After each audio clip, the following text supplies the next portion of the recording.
السلام عليكم ورحمة الله وبركاته. ازيكم يا حلوين؟ عاملين ايه؟ يا رب تكونوا بألف خير.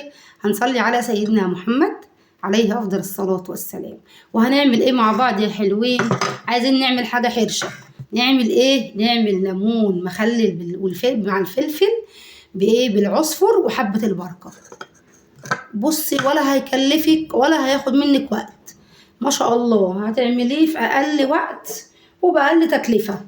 ومعانا المطرمان الجميل القمر اللي احنا ايه هنعمل فيه ده. طيب ايه بقى هي مقادير الفلفل والليمون المخلل الجميل ده؟ هقول لك يا ستي الكل. معايا حبة البركة يعني مثلا 4 معالق كبار كده او معلقتين 3 اللي عندك. انا جبت من العطار ب10 جنيه، قلت له عايزة ب10 جنيه حبة البركة وعايزة ب10 جنيه عصفر. تمام. طبعا على قد ما انت هتعملي، يعني انا هعمل مثلا الكميه دي مش مكتره. يعني هعمل ايه؟ الليمون ده حوالي ايه مثلا كيلو، وهعمل الفلفل ده ما يجيش كيلو، يعني اقل من كيلو. فانا رحت جايبه ايه زي ما قلت لكم ب10 و10. ومعايا ملح. الملح بقى كوبايه الا ربع او كوبايه صغيره، نص كوبايه على حسب ما انت تدوقي حياه. برضه في ناس ما بتحبش المخلل، بيبقى حادق قوي قوي. انا عن نفسي ما بحبهوش حادق قوي، يعني مخلل طبعا لازم يبقى حايق، بس مش بزود فيه الملح قوي.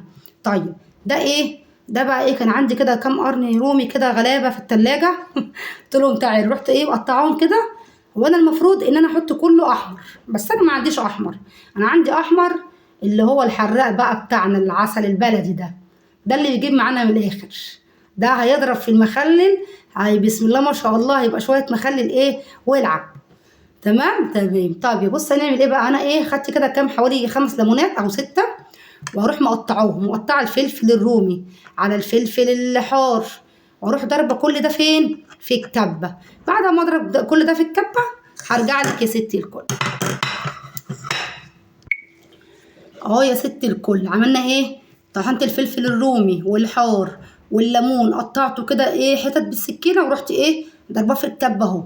طيب وبعدين الفلفل انا غسلاه كويس وخرموه بالشوكه كده، واخرميه او بالسكينه، بس السكينه يعني بتقشطه جامد. والليمون ده بقى هعمل فيه ايه علشان اعرف احشيه بالعصفر وحبه البركه؟ بصي يا ستي الكل، همسكه اروح ايه قطعاه 4/4. بصي يا ستي الكل، اعمله نصين كده الاول، وبعد كده اروح عامله ايه بالطول بقى عشان ايه يبقى معايا 4 اهو بالشكل ده.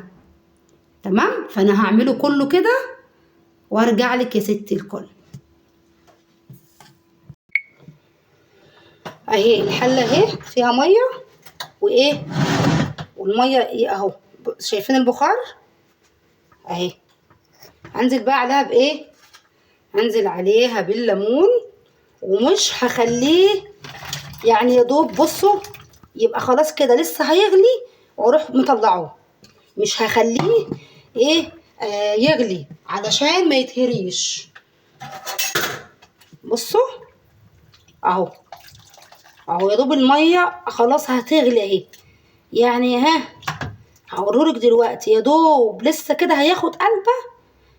مش هخليه يكمل ان هو ياخد قلبه، لا خلاص لسه ياخد قلبه، اروح ايه مخرجه.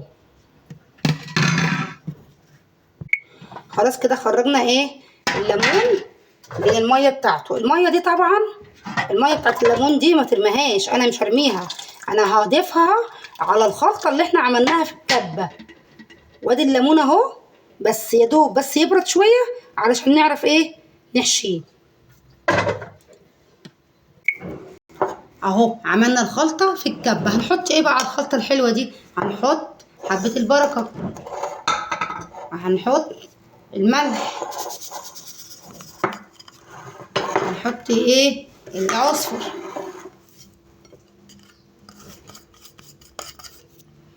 وهنضيف ايه بقى على الخلطه الجميله دي؟ الميه بتاعت سليق الليمون هنحط عليها ايه، هنحط منها شويه على الخلطه الحلوه دي.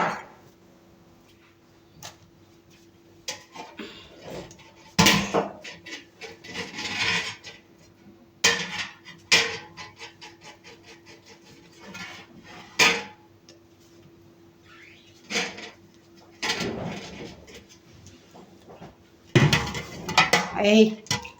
بسم الله.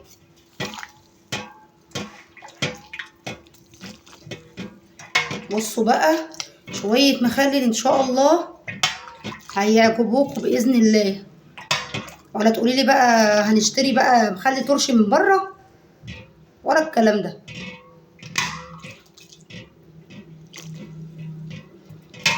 بس كده.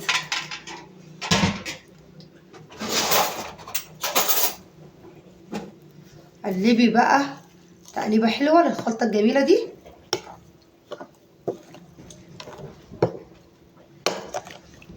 بس هنسيبها بس تبرد شويه والليمون برضو يكون برد شويه، وبعد كده نرص في المطرمان الجميل بتاعنا ده وبس كده. بس يبرد وبعد كده نحشيه. خلاص كده ايه الليمون برد اهو والخلطه برضو بردت شويه. نعمل ايه بقى على اللحظه الحاسمه يا حلوين؟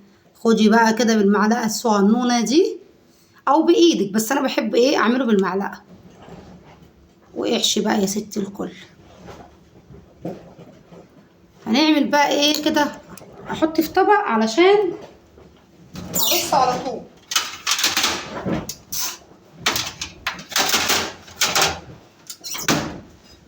انا هحط ايه في الطبق كده عشان ايه ارص ان شاء الله في المطرمان على طول.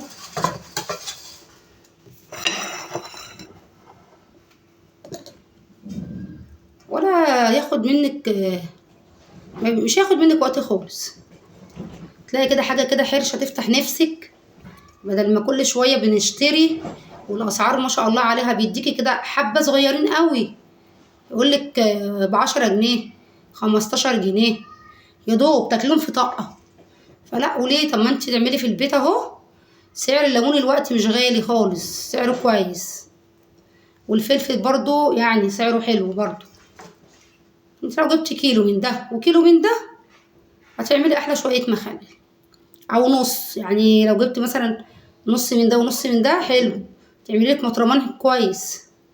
انا بقى ايه هعمل كده ايه كميه الليمون دي وارجع لك.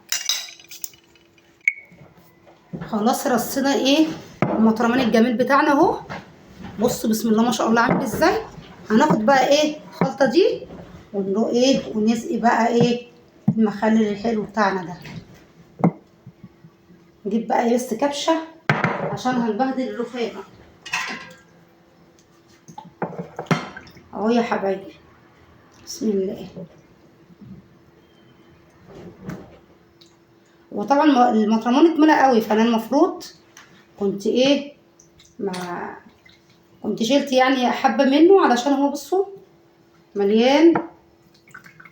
بس بقى ايه كده هتسقيه كده يا ست الكل لحد ما ايه الخلطه تكون مغطياه. خلاص يا حبايبي خلصنا المطرمان الجميل بتاعنا ده. وزي ما قلت لك يا حبيبتي هتعملي ايه الملح على حسب الكميه. عامله نص كيلو كيلو مش هتحطي طبعا مقدار ملح زي مثلا انت عامله نص كيلو، فمش هتحطي مقدار لنص كيلو زي الكيلو زي ال2 كيلو، لا. فانا يعني انا بقولك انا عن نفسي ما بحبش الملح كتير فيه. امال هو مخلل ازاي؟ ما لازم يبقى حايق ما تمام، لكن انا مش بملحه قوي، بخليه كده ما تزهقيش منه، مهما تاكلي منه ما يأذيكيش. تمام. لو عجبك بقى الفيديو والمخلل بتاع ام يحيى ده تعملي ايه لام يحيى؟ تعملي اللايك الحلو ده، ما تستخسريش فيا اللايك والاشتراك في القناه علشان تشجعيني يا ست الكل. مع الف سلامه ايه واشوفك في فيديو جديد. وما تنسيش اللايك لو عجبك الفيديو. مع السلامه.